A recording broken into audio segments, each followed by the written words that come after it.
Hello everyone. In this video, we're going to go ahead and dive into the File tab on the Microsoft PowerPoint ribbon. So let's go ahead and select File, and then once you select File, assuming you already have a PowerPoint presentation open, you're going to have all the same options that I have right now. So we're just going to run through them. So the first one we have here is, well, we'll start at the top. Home just takes us right back to where we just were. New, we'll go ahead and actually open up a new presentation. So if I select this, I can go ahead and specify, do I want to open up a blank presentation or an existing template, or do I want Copilot to do the work for me? Open will allow me to select a existing PowerPoint presentation. Info will allow us to protect our presentation, or we can make it read-only, we can encrypt it with a password, things like that. Off here to the right, we can go ahead and edit the metadata if we would like to. We can also see the last time that our PowerPoint presentation was modified and who it was modified by. So in case you're collaborating with others, this is one of the places that you could go to look to see the last change that was made and who it was made by.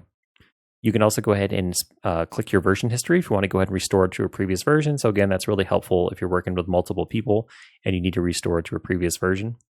You also can check for issues like accessibility issues and compatibility issues as well. And then there's also this manage presentation option here at the bottom.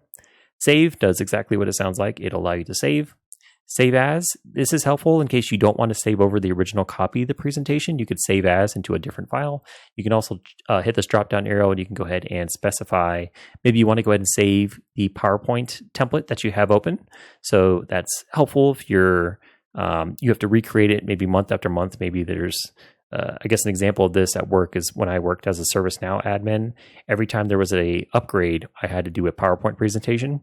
So what I would do is, or what would have made sense for me to do is I didn't do it at the time. I could have saved that as a template, and then I could have just went in and then just made changes to the template for each upgrade.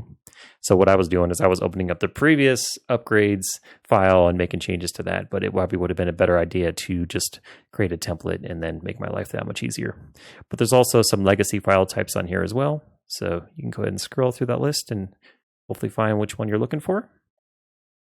You can go ahead and you can actually save your PowerPoint presentation as a PDF document. So some people like to do that because then you can just, if you're making directions, for example, maybe you have 5 or 6 slides, you can go ahead and save it as a PDF and then send it off to someone, and then they can, rather than having to open it up in Microsoft PowerPoint, it'll just read like an Adobe PDF document. Print, so if you want to go ahead and print it, you can select this. You have all the printer options that you can imagine here, such as specifying which slides you want to print, how many copies, if you want it in color, yada, yada, yada.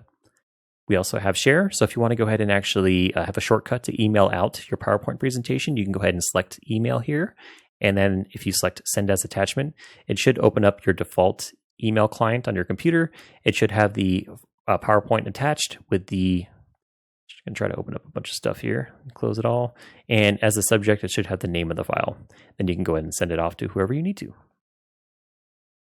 Okay, let's keep going. Same thing, you can go ahead and share as an Adobe PDF link if you would like to.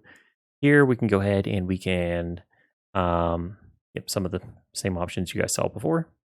Export, this will allow us to go ahead and export to different types like PDFs. We can go and create a video from our slideshow. We can create an animated GIF. We can create handouts. We could change the file type. So this is kind of similar to save as, and so on. And then close will actually close our presentation that we currently have open. But if we want to go back to the presentation that we have open, we just have to hit that little back arrow.